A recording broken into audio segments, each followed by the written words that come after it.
It's got everything that you'd want a normal soap opera to want. It's got love, joy, happiness, sadness, tears, laughter, lots of deceit, intrigue. And like all good soaps, it jumps 20 years when the audience interest changes. And that's exactly what cricket has done. Today, cricket is a day-long, vibrant sport played across many Commonwealth countries such as India, Australia, Pakistan, and Britain. Yet what people don't know is that cricket was once a fast-growing sport in the US.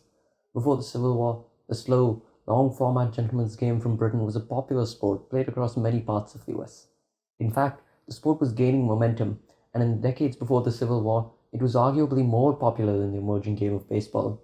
However, after experiencing growth in the US during the early 19th century, the Civil War, Reconstruction, and the Gilded Age served as turning points for cricket's decline in the United States due to societal and cultural shifts.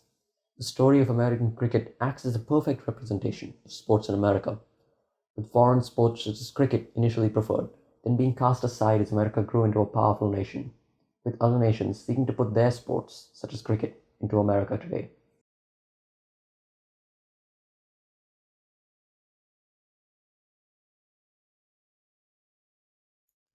While the exact origins of American cricket are unknown, we know that British colonists and merchants brought cricket to the continent when they colonized America.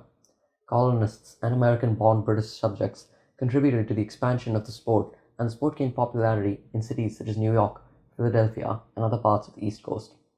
The first fully substantiated reference of cricket in America comes from plantation owner and Virginia trade representative to Britain, William Byrd. On May 6, 1709, Byrd mentions playing cricket with his friends in a diary entry. Over the following decades, cricket expanded further as American workers and children slowly picked up the game through neighborhood games. In cities such as New York, traveling teams formed and played outside the city, and sometimes even internationally. In 1751, New York 11 played a high-level London 11 team. Early American cricketers also developed their own version of the sport, called wicket, which is a faster game with up 30 people instead of the traditional 11 on each side. Wicket was played in New England and other parts of America. The sport was so well known that Vice President John Adams mentioned cricket sarcastically when attempting to bolster the title of President of the United States to equate it with kings of Europe. He stated, "There are presidents of 5 companies in cricket clubs," in an attempt to show the title was weak. Benjamin Franklin also brought a copy of the 744 Laws from England. There's also anecdotal evidence that George Washington's soldiers played cricket at Valley Forge during the Revolutionary War. Overall, the 1700s were a time where cricket and its variations grew in America. In the decades leading up to the Civil War, cricket continued to grow in the United States, with the sport crossing many frontiers. Colleges such as Haverford and UPenn created teams in the 1840s and 50s and hosted competitions. They began to play against each other, and even traveled to England every few years to face teams such as the vaunted Rule Rider, the Marylebone Cricket Club. In 1844, the first international match among any country was played between the United States and Canada.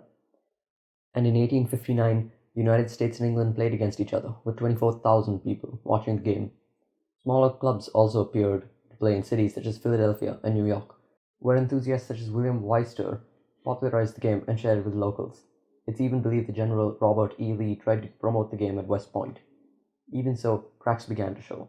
Baseball was growing fast, and it was shorter, and many saw it as more exciting than cricket. Comparisons on the front pages of newspapers went baseball's way, and the Civil War was about to begin. As the Brooklyn Eagle put it, baseball is the favorite game, as it is most simple in its rules, and a knowledge of them is easily acquired. Cricket is the most scientific of the two, and requires more skill and judgment in the use of the bat, especially than base. The Civil War was the turning point that led to cricket's decline in popularity. While cricket didn't lose too much popularity at first, with club matches continuing, it lost any shot of becoming the major bat and ball game in the United States as the Civil War progressed. The war saw baseball skyrocket in popularity. Baseball didn't require a manicured pitch or a perfect field, and only needed a few hours rather than 3 to 4 days that full-form cricket required. The ease of playing the sport led to thousands of soldiers on both sides of the American Civil War playing baseball in their camps. Even Confederate prisoners played baseball in their camp. It got even better for baseball, and worse for cricket, when the soldiers brought their enthusiasm for the sport home with them. Not only did baseball gain popularity during the Civil War, but the aftermath brought out the weaknesses of cricket, which ended its growth. The aftermath of the war brought out cricket's true colors. From that time, as a game for the elite. Players wore whites, required perfectly manicured pitches, played for days on end, and had scheduled lunch and tea breaks. The Reconstruction era and the Gilded Age ushered in major industrialization, which led to fast growing, packed, noisy cities with more factories and working hours for men. With less time and space, the British game became even more exclusive to the upper class, with lower classes unable to play. Baseball, on the other hand, was a game that the common people could play, and with the atmosphere against them, cricket would soon be a relic of the past. Though cricket wouldn't fade out of memory without a major success, and entered a golden age. The Civil War and its aftermath made clear that baseball, not cricket, would become America's pastime, but that didn't mean it couldn't become a small, stable sport in the US. Unable to compete with baseball, cricket retracted into its values of an upper-class gentleman's game and became dominated by the upper-class men with such wealth they had no need to work. The Intercollegiate Cricket Association was also founded in 1881, with colleges such as Harvard, Princeton, UPenn, and Columbia playing regularly. Philadelphia rose to the occasion and became the epicenter of American cricket, and the Philadelphia Cricket Club, established a few decades earlier, became a formidable team capable of challenging the best the world had to offer. Playing under the name the Gentlemen of Philadelphia, Philadelphia hosted countries such as Australia and England, while going to England and Ireland to face off against many famous teams. While they had decent performances during the 1880s, capable performances against Ireland in 1892, upsets against Australia in 1893, and a competitive tour with England the following year, the Gentlemen of Philadelphia peaked in 1897 and 1903 when they toured England. Spearheaded by the greatest American cricketer of all time, Bart King led Philadelphia to major victories against Sussex in 1897 and the biggest ever American victory against Gloucestershire in 1903. Philadelphia also played well in 1901 when England came to America to play them. It didn't last though.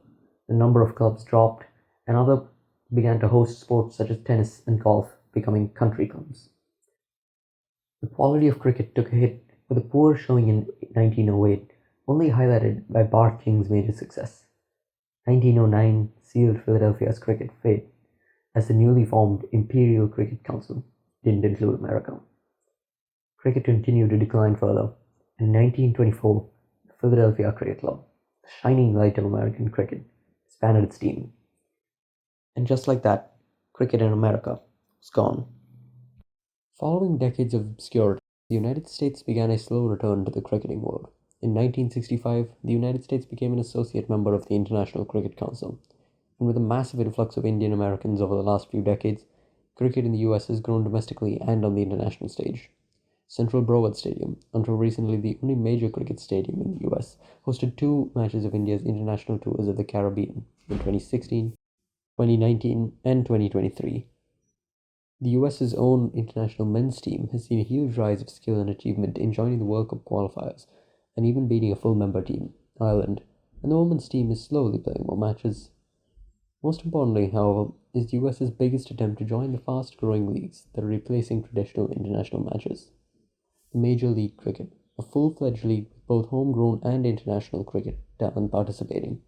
Cricket legend and now Major League team coach Mahela Jayawardene also sees the future as bright for US cricket. The enthusiasm, the people behind the franchises, the minor leagues, the major leagues, everything seems to align now. Getting past American football, basketball, and its old rival baseball will be a challenge, though. And even soccer struggled to gain a footing in America. Major strides have also been met with setbacks. The US failed to meet big goals, its women team is underdeveloped and has a tiny talent pool, and its popularity will face a huge test at the upcoming World Cup that it is co-hosting with cricket giants the West Indies. Either way, cricket in the United States remains a perfect representation of sports in America, being taken up during British influences, cast aside as America forged its own identity, and growing as the world seeks to make its culture a part of America. Today, this resurgence is more than a historical footnote. It reflects the evolving landscape of American sports, where diversity and global influences are increasingly prominent.